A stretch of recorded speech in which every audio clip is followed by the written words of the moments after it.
Hey, this is Rob Anspach, and welcome back to another edition of eHeroes. Now, today's episode is number 180, and that's very significant because a lot of businesses out there, because of COVID, because of lack of marketing, have to rethink how they do their marketing and give it that 180 shift. So I brought on an expert at kick butt marketing, Stephen Oliver, who basically does martial arts wealth mastery coaching.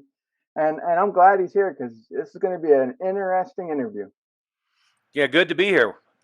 Glad we managed to finally make it work. Now, a lot of my listeners don't realize that I had invested in a karate studio to help save the studio when the prior master had to leave because his wife had Alzheimer's. And this was a 50-year-old studio. I just wanted to keep the legacy going. Sure. And we ran it for a couple of years, and then COVID hit, and we had to shut it down. Hmm. And I know a lot of studios out there completely went away because of COVID. Oh, absolutely. And it's devastating because I think that every student out there, well, from any age really, needs to have that self-confidence, self-esteem, that martial arts provides. Yeah, yeah. I might say what you said a little differently, is they were killed off by two factors, right? One factor is their state and local government intentionally killing off small businesses, which happen to include martial arts schools. So martial arts schools, fitness centers, restaurants, you can go through the list, yoga studios, etc. And number two, they got killed off by failure to adapt. Hmm. Right? Is I have I mean a bunch of my clients are now what would be considered unicorn in this industry. They're single locations doing a million plus a year, revenue with 50, 60, 70% of the bottom line. Hmm. Um, and those schools did better during COVID, the ones that I was working with. Right. And many, I have schools that first couple of months in COVID, they were down 50%. I started working with them. By the time the 2020 was done, they were up 20%. And what we were talking about offline is if you don't have the ability to adapt and turn on a dime, you're Hmm. missing, it all, right? So let's take the martial arts schools. I work with financial advisors, all kinds of small businesses like you do, but with the martial arts schools, they were doing great with the ones I was working with county fairs, with being at the movie theater with a booth, with all kinds of different live events. Hmm. All of a sudden, all that stuff dries up, Right. right? We do great working with elementary schools. So we go in and do an after school enrichment program where we do a PE teach for the day, we get permission slips, and do that. Well, that dried up, right? Not only were the schools not open, but maybe you could adapt by video. But guess what? As you well know, Facebook engagement at the peak of the shutdowns went up 660%, right? Hmm. Google search, Google activity went way up. With my clients, I kept saying, well, you're always bitching about soccer and baseball and all these other activities, and people are too busy. Now they're literally shut down at their house. None of this stuff is going on. They're desperate to do something.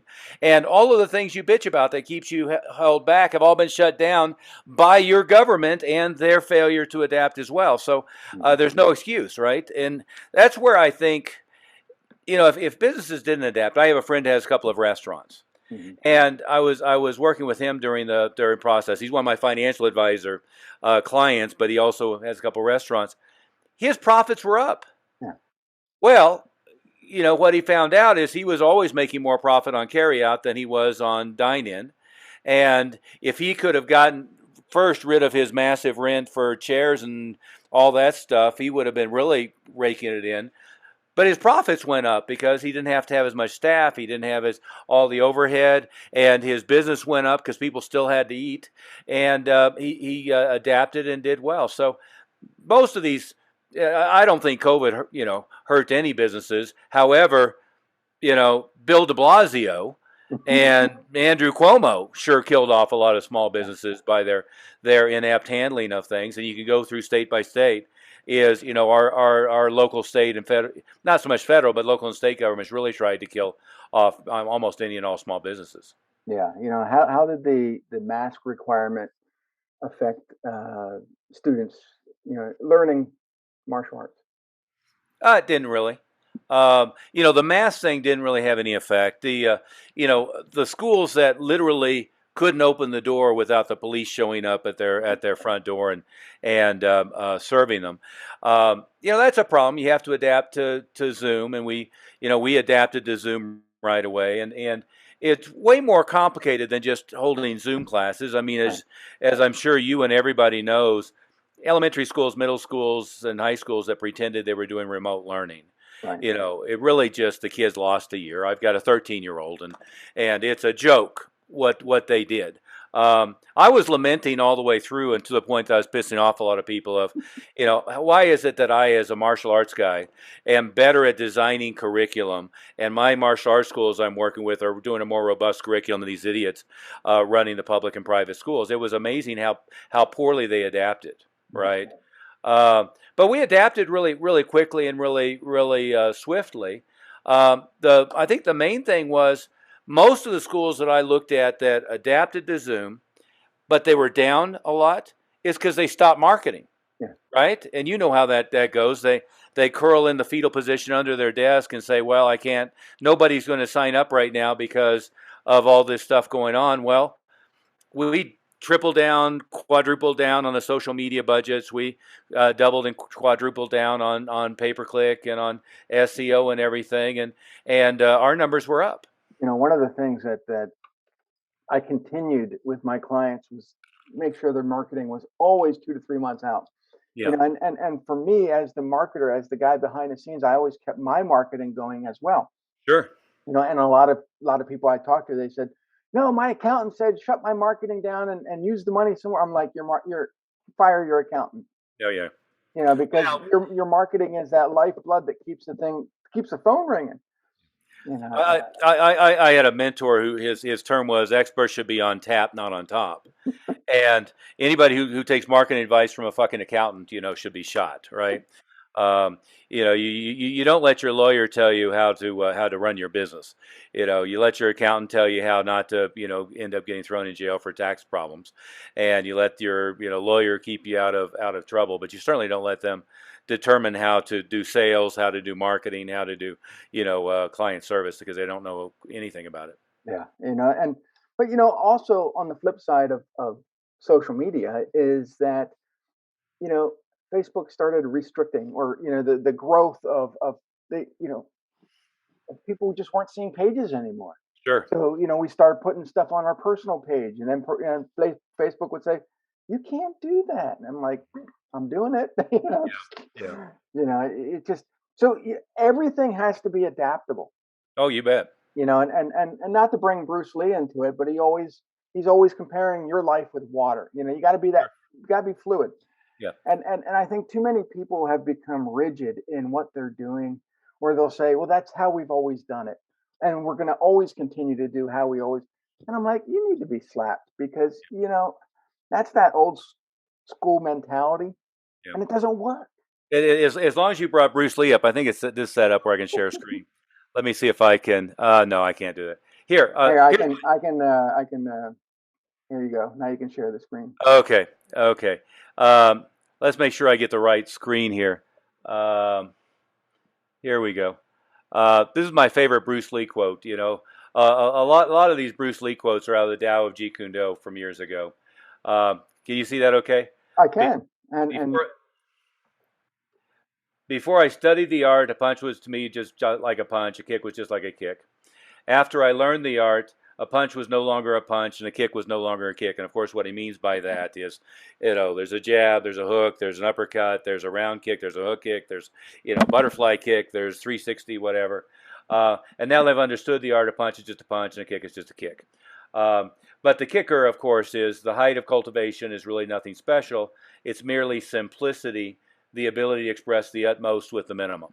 Mhm. And I think that's a good one because we all try to overcomplicate everything we do, Mhm. and then when suddenly one of the complications goes away, it makes it really hard to adapt because you have this pile of crap built up and everything's complicated. And ultimately, a different quote, Peter Drucker, the purpose of every business is to create and keep a customer. Mhm. And if we just keep that in mind, Okay, you're doing all these 9,863 things, but how are we going to get enough customers this month? And how are we going to keep them as long as humanly possible? And everything else is just noise surrounded with it, right? Right. And and one of the things that I always teach, and Lee Miltier is one of these. I we have the same mindset: is always keep your marketing simple. Yep. You have all these people out there saying, funnel this and funnel that, and my thing about funnels is you're always one funnel away from a mental breakdown. Sure. Keep it simple. Yeah. Yeah. We use Infusionsoft, but we dubbed it Confusionsoft.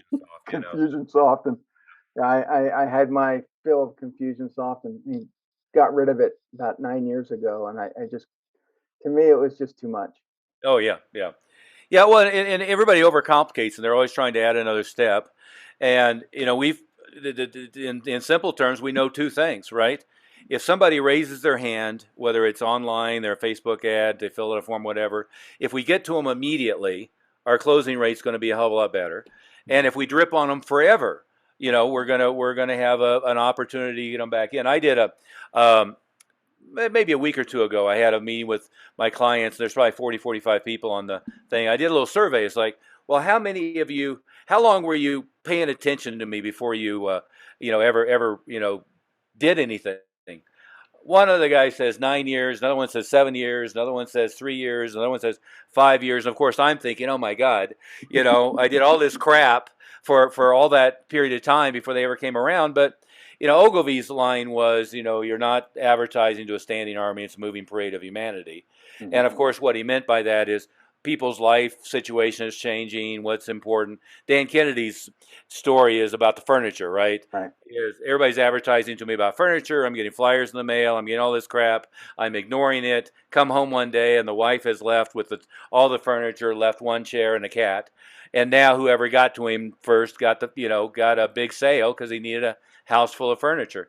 But it's real simple. If you get to them immediately, you get a much higher closing ratio. And if you stay on them forever, you get a lot of them people who come back around, and you just got to figure out how to do both at once. Right. And in my case, it's writing books. Yep. I never know, or even doing podcasts. I never know when people are going to hear the message. Yep. I had somebody reach out. Oh, I read your book. Which one? I put out like 30 of them. Right. Yeah. And it was one that I published, 8 years ago, but they're finally getting around to reading it and they want to hire me. Yeah. Yeah. Yeah. Right. Or they listen to a podcast I produced 4 years ago. Yep. But it's all those marketing messages that we're putting out, whether now or 4 years ago. People are listening and they're reading. So you bet. Well, and I keep people trying to get. That's a nice book. Yeah. Here, I'll hold up one of mine. But people keep discounting live books. They say, well, I sent them a PDF. It's like, well, but a PDF doesn't sit on somebody's desk and become their. For all those on the audio, raise the books again so we can tell them what they are. Yeah, that was yours. Lessons from the Dojo. Which I'm teasing you about being an interloper in that space. And then those were mine, The Way of the Mile High Maverick and everything I wish I knew when I was 22. I like that title. How'd those books come about? Well, this one, Everything I Wish I Knew When I Was 22, in 1999, I was doing all the internet marketing stuff I could absorb. Marlon Sanders, Declan Dunn, Jonathan Mizell. You can go through the list of all the guys who were big back then. And I decided to do extraordinary marketing, online marketing for martial arts schools.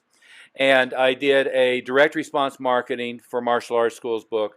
I did an internet marketing book for martial arts. Of course, back then it was Alta Vista. The only pay-per-click was GoTo, which became Overture, which became Google's inspiration. So you were trying to get in Yahoo's directory, spamming the search engines with Alta Vista and the others.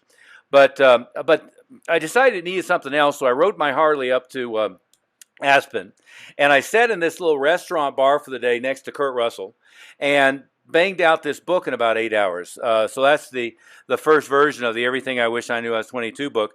And it was a complete afterthought. It was, I live about 3 hours from Aspen. I'm in Evergreen, Colorado. So it was just, I need something else. So I did that as a throwaway and put it in. And it seemed like everyone who bought the program, yeah, the internet thing was cool and the marketing thing was cool, but they all loved this one. Mhm. So it's created a permanent life now for for 22 years or something like that. So that's how that came about.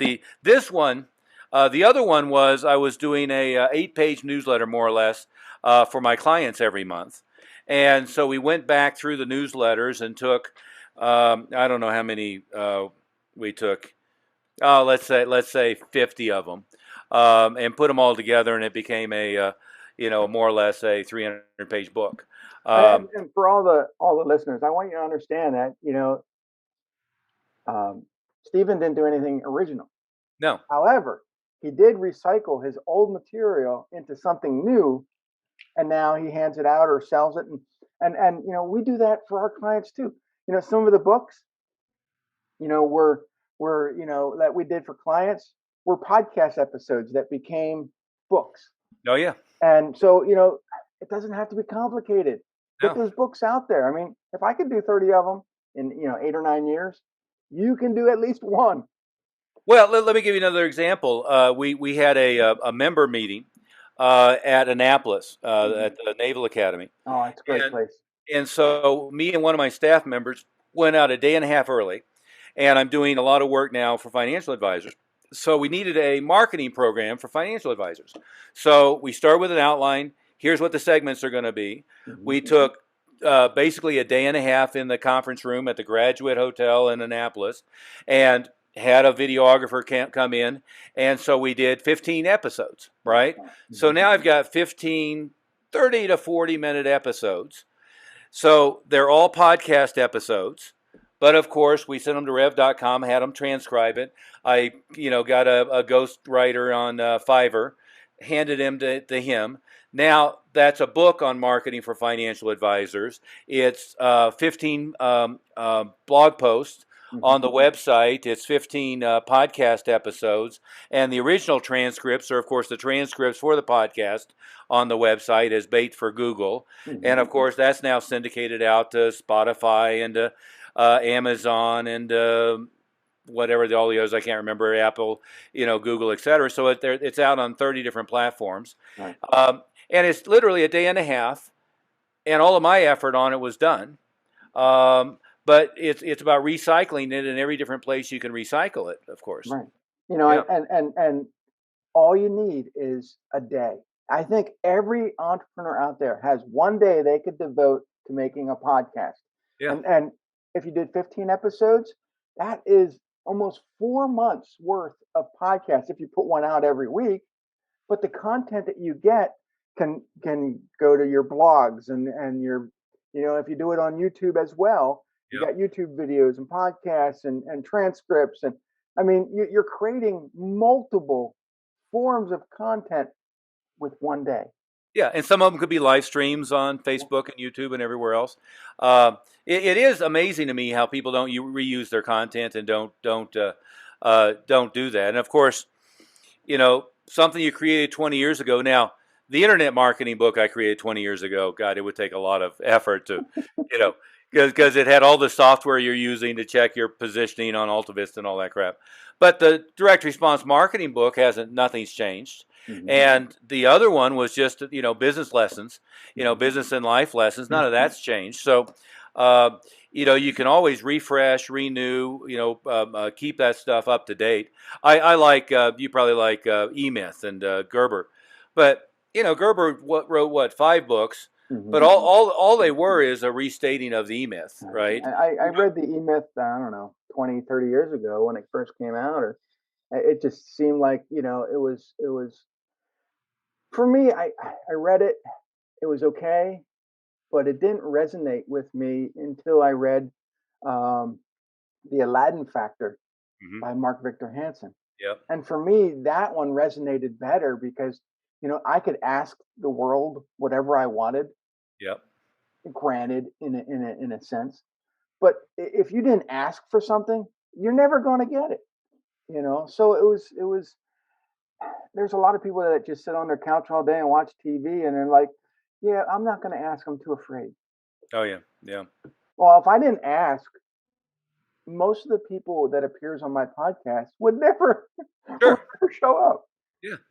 Well, they certainly wouldn't crawl and beg to be, to be Right. involved with anything. You mentioned Mark Victor Hansen. I was having lunch with him.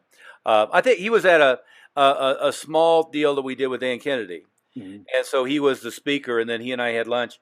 And it was an interesting conversation. He was talking about him having a conversation with Tony Robbins, and he had said to Tony one time, he said, we basically are in the same business, and I write books, you write books. I'm a motivational speaker, you're a motivational speaker, but you're making 100 million, I'm making a million. What's the difference?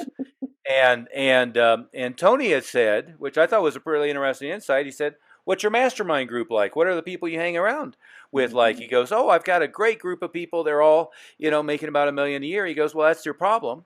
Mhm. Is you've risen to the occasion of the people you're hanging around with." And he goes, "I'm found a bunch of billionaires to hang around with, and you're hanging around with a bunch of people who are at the level you're at, and you're trying to figure out how to get to the next level. You got to move your associations up a notch." And I thought that was a pretty good conversation to be reviewed and shared. We follow a lot of the same people, especially Yeah, Dan Kennedy. yeah, And I met Dan Kennedy back in 1998. I was 29 years old, and I met him at a Joe Polish event. yeah, And he was like 100 and some years old then. But I meet the guy. I didn't know who he was. yeah, I sat down at a table, and he basically, ripped me apart about, I'm not, my business is not unique. It's like everyone else's, blah blah blah. I felt like punching the guy. yeah, But when we finally got called back into the conference room, and they mentioned Dan Kennedy's name, and this guy that basically ripped me apart walked up on stage, and I'm like, yeah, but I listened. I was pissed off at him, but I did listen. And what he said changed my life. I mean, the light bulb went off. I knew I had to do something different. I had to become better than what I was. yeah. And sometimes out of that disgruntled feeling, you finally take action. Oh yeah. And it's not like every student that ever comes into market or into karate is that disgruntled person. No. But there's that person that wants to change their life for a reason. Yeah. You know, it's not like, hey, my dad said I have to do this, because I don't care what parents say or do. They can't get that kid to do what that they want the kid to do. So the kid has to have some type of reason to be there. Sure. Sure. And just like marketers, we have to have a reason to want to change what we're doing. Yeah. Yeah. Kennedy's great. I was in that. I think they called it Platinum Group at the time. The last iteration they called the Titanium Group. But it's amazing how many people like Polish came through that Yeah. group, right? So back then it was Joe Polish, and it was Matt Fury, and it Mhm. was Bill Glazier, who ended up buying out the newsletter from him. And a bunch of the names are going to. Of course, it was always the real estate. Yeah, it'll come to me in a And second. Who? Dean Graciosi, was he in that I group? think Dean was for a while. I was saying Ron LeGrand. Oh yeah. But and then Frank Kern was in that loop, as well as Corey Rudel before he passed away. I mean, all the top internet marketing guys at the time, came through Dan's group. It's amazing if you look at everybody who's out there doing high level marketing material right now. You can trace them all back to Dan. It's Mhm. like with martial arts, you can almost always trace them back to my instructor. Right. Jun Rhee was the first person to teach Taekwondo in the United States, but he was teaching Muhammad Ali, and Tony Robbins is a black belt of his, and he was the official instructor for Congress. So everybody from Newt Gingrich to H.W. Bush to Joe Biden were students of his at one time. It's got that lineage, but from the marketing standpoint, it all kind of ties back to Jay or to Dan, and oftentimes to Halbert, right? Mhm. So you can tie, Jay Abraham and Carl, John Carlton, and so forth, back to Halbert, and of course Dan ties into that group. So, Oh, Gary Halbert was a trip. oh yeah, yeah, yeah. I love Gary's stuff. Yeah, in fact, he's the first. I was reading Halbert before I ever knew who Kennedy was. Back when I was doing the first of the internet marketing stuff, Jonathan Meisel was a big fan of Gary Halbert, so I read all of the letters he wrote from prison to his son, the Bourne letters, and all of that stuff, and got engaged in all that stuff. But let's go back in time. I mean, you were a martial arts instructor. What made you take a shift and start teaching, marketing and all the other stuff that you do? Well, on the marketing engagement, I went to Georgetown University, got an honors degree in economics, and worked my way through college teaching martial arts for Junri, who at the time had the most financially viable, successful martial arts chain in the world. We had 9 locations around Washington D.C. His TV commercial is so iconic. Every now and then I see TV shows. What is it? The American That Spy show had the TV commercial. Nobody bothers me. Nils Lofgren, who's the lead guitar for the E Street Band and also for Neil Young's band, did the TV commercial for Junri. But I was thinking that I was going off to a Harvard MBA and then to Wall Street, and interviewed with all the big, companies in Manhattan, and then went that sounds boring, and moved to Denver and opened 5 martial arts schools in 18 months, 6 in 30 months, and grew to you know 3,000 students within about 36 months. But when I was in Washington, I had the support of everybody to do what I was going to do, and Junri let me go through the file cabinets and walk me through everything.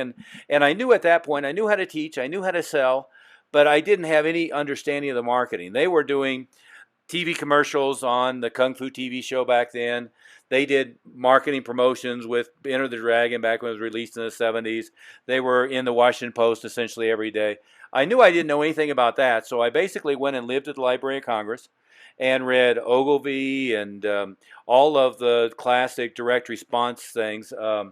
My Life in Advertising was Ogilvy. I'm trying to remember all of the other people, but got a real education in direct response marketing in 81, 82, and then utilized that to grow so quickly in Denver. And sooner or later, what happened was I had 50 people working for me, a big payroll. And I kind of decided I'd put a gun to my head before I got to 100 people working for me. Just all of my problems were about the individual people, right? Who were always mad that you weren't paying them enough money, or they party too hard on Friday night, and then there's 5 new students standing on the sidewalk Saturday morning, all that kind of stuff. So I decided to do 2 things at once. One is spin the schools off as franchises, and then number 2 is start working with the industry. And working outside the industry was I was so high profile in Denver that I kept having people come and ask me. I had, one of the top financial advisors in the city, come and say, God, I see you everywhere. Can you teach me what you're doing? I had a guy with a huge law firm. God, your staff is so great. Can you teach me how to get my staff to be like that? I'm thinking, God, I hate staff, but okay. And this was all before the internet, all before social media, all before websites, and Oh yeah, this is in the 80s. yeah.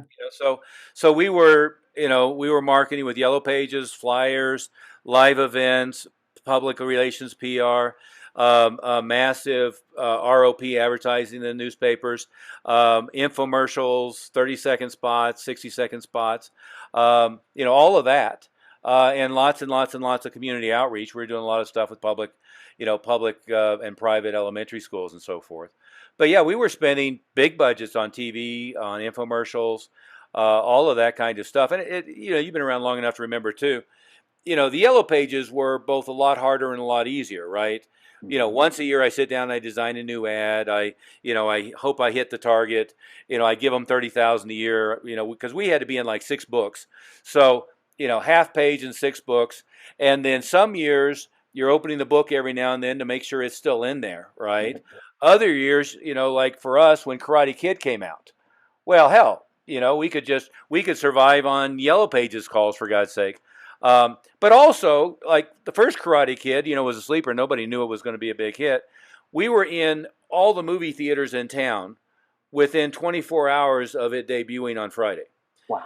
And people miss back then you had to, like do an X-Acto knife to design the ad. You had to go to a T-shirt silk screening place and have them silk screen the ad on a board. It wasn't like you could design it on your desktop, print it out, and take it down to FedEx office and have them run flyers. The process of putting all this stuff together was a pain in the ass compared to what it is now.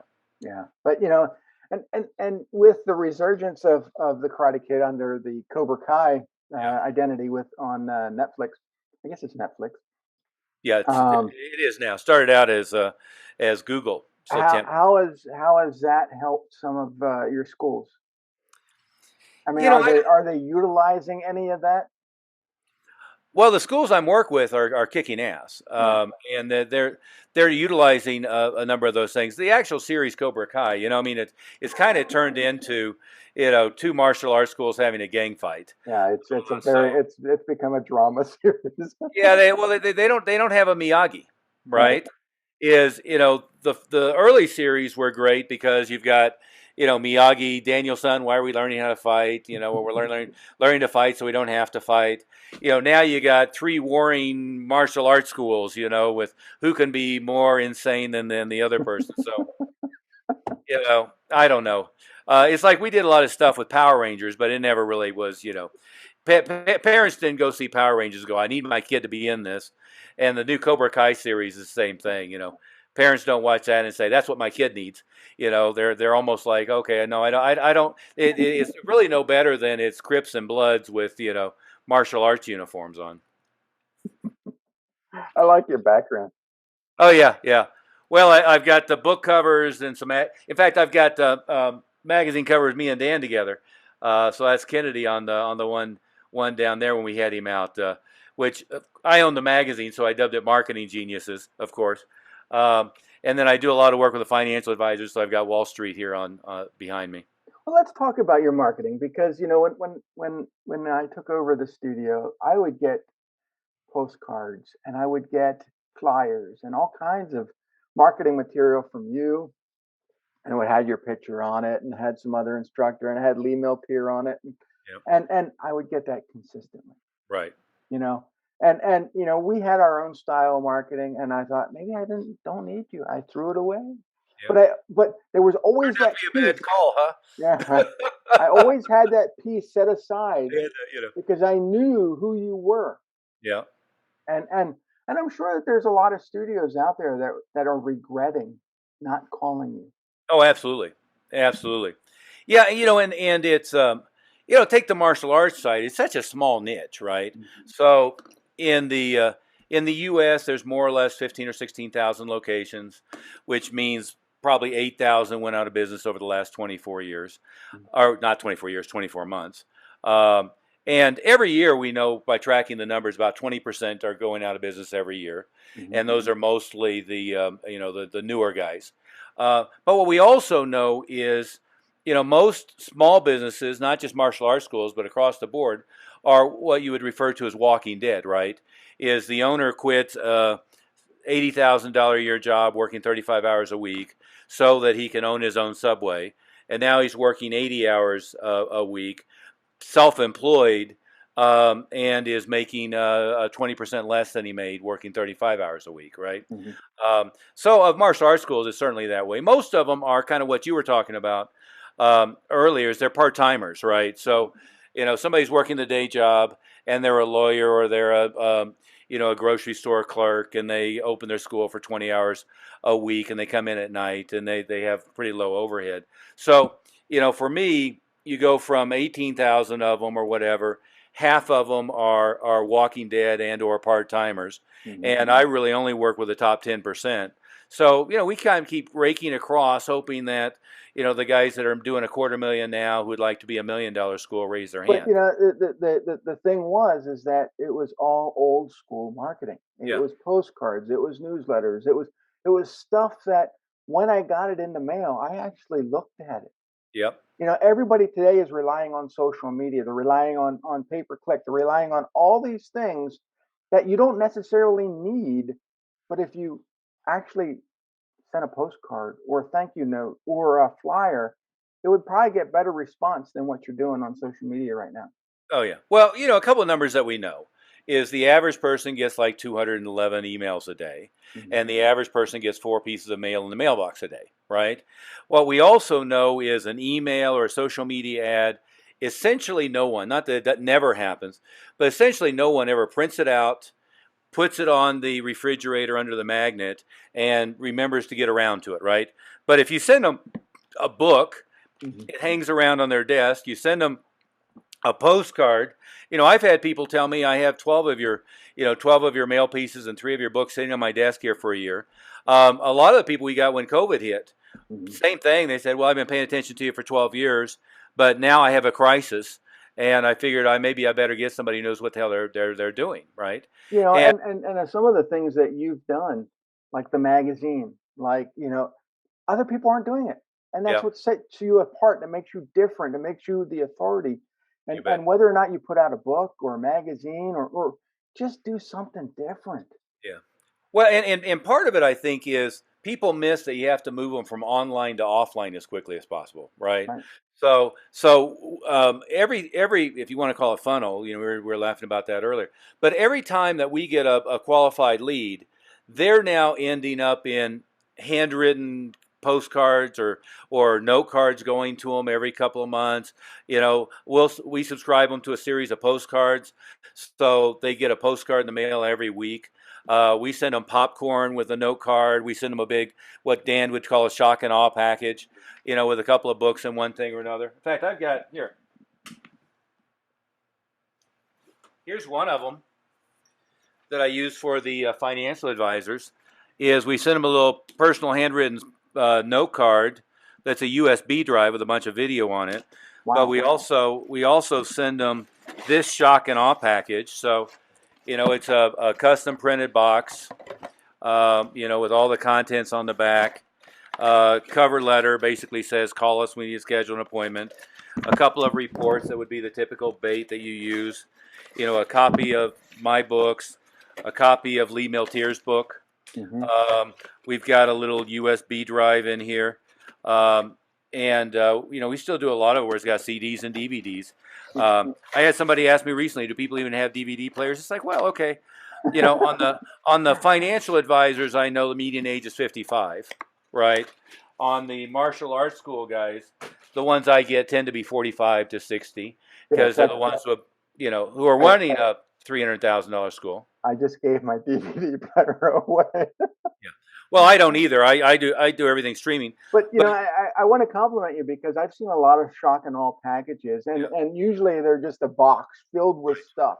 Yeah, Your box is decorated with all kinds of great stuff. It's got your contact information. It's got, so when people get it, they know it's from you, oh yeah, and once they deep dive into it, they got all the goodness. They got your book. They got Lee Miltier's Success is an Inside Job. They got, you know granted they got DVDs, but yeah, it's well, in that one they've got a USB drive, right. and they've also got a drive to the website that has all the fulfillment items in there. Hmm.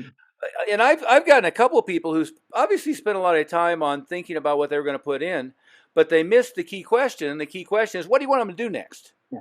right? And ours is everywhere you look, you know, it's right here. Call us. Right. The cover letter from the fake model that we hired is, please give me a call, to schedule your evaluation. We keep a real clear idea of what it is we want them to do. Well, we want them to pick up the phone. We want them to call us, Hmm. or accept a call, and to get them on the phone, which Yeah. you know how hard that is nowadays. Yeah. Yeah. Sometimes I think that we as entrepreneurs try to do everything we can to get someone's attention, but we fail to ask them to call us. Yeah. Yeah. Well, and we do an awful lot of outbound calls. But what we know nowadays, and you held up your mobile, is everybody who gives you a number is giving you their iPhone or their Android. Hmm. And the other thing that we miss is that they don't answer the phone if they don't recognize the number. Right.